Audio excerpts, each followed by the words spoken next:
اولاد کو آپ زبردستی اپنی مرضی کی تعلیم پر مجبور نہیں کر سکتے. مشورہ دیں اور اولاد کو چاہیے کہ والدین کی بات کو اوپر رکھے, محلے والوں کو دوسرے نمبر پہ رکھے, لیکن زبردستی نہیں ہے. خود تعلیم پہ زبردستی نہیں ہے.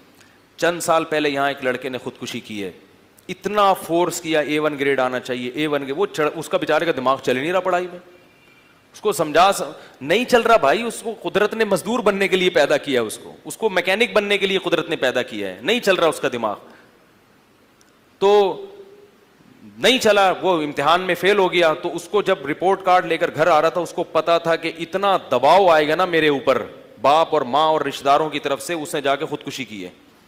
حرام موت مرا, اچھا کام نہیں کیا.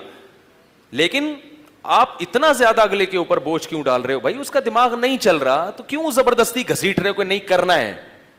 ہر ایک میں ہر چیز کی صلاحیت نہیں ہوتی. تو اس معاملے میں والدین اپنی اولاد پر زبردستی, اسی طرح یہ بات بھی جو میں بتاتا رہتا ہوں لیکن موقع آ گیا تو اس حوالے سے اسی طرح یاد رکھو, والدین جب اولاد بالغ ہو جائے تو اسے شادی سے نہیں روک سکتے. وہ اگر کرنا چاہ رہی اپنے خرچے پہ, ابا کے نہیں اپنے خرچے پہ, تو ابا اس کو شادی سے نہیں روک سکتے. روکیں گے تو اولاد پر والدین کی اطاعت کرنا اس معاملے میں لازم نہیں ہے, کیونکہ اللہ اس کے رسول کا حکم, یہ بھی ہیومن رائٹس میں ہے, آپ کا بنیادی حق ہے. اسی طرح شادی کے معاملے میں زبردستی بھی نہیں کر سکتے کہ ادھر کرو. یہ بھی ہوتا ہے کہ ادھر ہی کرے گا تو ہوگی, ورنہ قیامت تک تو کمارے گا, کمارا ہی رہے گا. باپ کو ترجیح دیں, ماں کو ترجیح دیں, اماں کہہ رہی ہیں جہاں ابا کہہ رہے ہیں وہاں کریں, لیکن باپ اور ماں زبردستی نہیں کر سکتے. اس میں اللہ نے بالغ لڑکی کی شادی اس کی اجازت کے بغیر, بولو بھائی, نہیں ہو سکتی. اور بالغ لڑکے کی بھی نہ صرف یہ کہ نہیں ہو سکتی, بلکہ جہاں وہ چاہ رہے ہوں, والدین کو شریعت حکم دیتی ہے کہ اگر اس میں کوئی بڑی خرابی نہ ہو تو پھر وہاں کرو. اس معاملے میں ان کے جذبات کا, بولو بھائی, خیال رکھو. لن ترى للمتحابین مثل النکاح, نبی صلی اللہ علیہ وسلم نے فرمایا, لڑکی کے جو ولی تھا نا, یہ نبی کے پاس ایک کیس آیا, لڑکی کے جو ولی تھے, چچا, باپ نہیں تھے تو چچا ولی ہوتے ہیں, وہ لڑکی کی شادی امیر لڑکے سے کر رہے تھے. امیر لڑکے سے, چچا چاہ رہا تھا کہ میری بھتیجی کی شادی کہاں ہو, امیر سے, اور لڑکی کسی غریب لڑکے کو پسند کرتی تھی. تو آپ صلی اللہ علیہ وسلم نے فرمایا, لن ترى للمتحابین مثل النکاح, دو محبت کرنے والوں میں نکاح سے بہتر چیز کوئی بھی نہیں. کیا مطلب؟ جہاں لڑکی چاہ رہی ہے اس کی شادی وہاں ہوگی. تو ہمارے ہاں والدین اس چیز کا خیال, اپنے حقوق پر تو سنیں گے کہ بھائی بیان ہونا چاہیے, والدین ایکچولی جو ہے نا آج کل اولادیں ایکچولی بہت بگڑ رہی ہیں, اور مفتی صاحب ایک بیان کریں آپ, تو بھائی ٹھیک ہے, والدین کا بہت بڑا حق ہے, لیکن ایکچولی اگر دیکھا جائے تو کچھ حقوق والدین کے اوپر بھی ہیں جس میں وہ زبردستی, کیا خیال ہے, مسلط نہیں. اسی طرح یاد رکھو, جب شادی ہو گئی, بہو گھر میں آ گئی, تو بیٹا الگ بھی رہ سکتا ہے.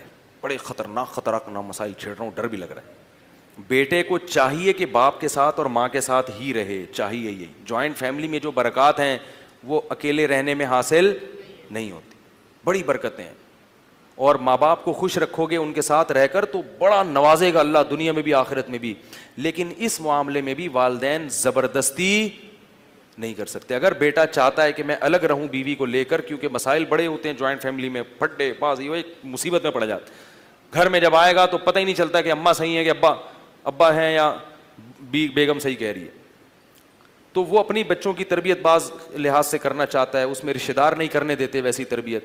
تو اگر وہ بیٹا چاہتا ہے کہ اپنی بیوی کو لے کے الگ رہے اور ماں باپ کی خدمت کرتا رہوں گا, میں ملتا رہوں گا ان سے, تو پھر اس معاملے میں بھی والدین زبردستی, بولو بھائی, نہیں روک سکتے. ہم مشورہ تو یہی دیتے ہیں کہ یار والدین کو خوش رکھو, ان کے پاؤں میں جنت ہے, قدموں میں, لیکن قانون نہیں ہے زبردستی کا. جب آپ اپنے اختیارات سے آگے جاؤ گے نا تو پھڈے ہوں گے. پھر اکثر لڑائیاں ہمارے پاس آتی ہیں کہ والدین اپنے اختیارات سے آگے جا رہے ہوتے ہیں, زبردستی کر رہے ہوتے ہیں, تو پھر معاملہ کیا ہوتا ہے, خراب ہوتا ہے.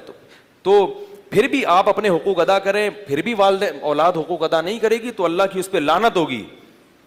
اللہ نے آپ کا حق زیادہ بتایا ہے, اولاد چاہے شادی کر کے الگ رہے لیکن ساری زندگی اس کو آپ کا خیال رکھنا ہے. فون پہ آپ کی خیریت, آپ سے ملنا, عید بقرعید پہ آپ کے پاس جانا, میری ٹوٹی پھوٹی کوشش ہوتی تھی, میں جب بھی سفر سے آؤں تو میری والدہ بیمار تھی, سب سے پہلے وہاں جا کے حاضری دوں. حج سے جب میں آیا تو پہلے میں دور گیا ہوں, اپنے گھر نہیں آیا, پہلے اماں کے پاس, صحیح ہے نا, آشیرواد لیا وہاں سے, اس کے بعد باقی جگہوں پہ بعد میں جائیں گے. تو یہی ہوتا ہے, انہیں سے ان کا دل خوش ہو جاتا ہے. اور کیا کرنا ہے انسان نے. تو یہ تمام حقوق کس کو دینے ہیں؟ والدین. خدمت بھی کرنی ہے تو, لیکن اس میں شریعت نے کچھ حدود, بولو بھائی متعین. اسی طرح یاد رکھو, اولاد اگر کما رہی ہے اور والدین اس سے کہتے ہیں کہ پوری تنخواہ ہمیں لا کے دیا کرو, دینی چاہیے. اولاد کی سعادت یہی ہے کہ پورے پیسے ابا کو پکڑا دیں.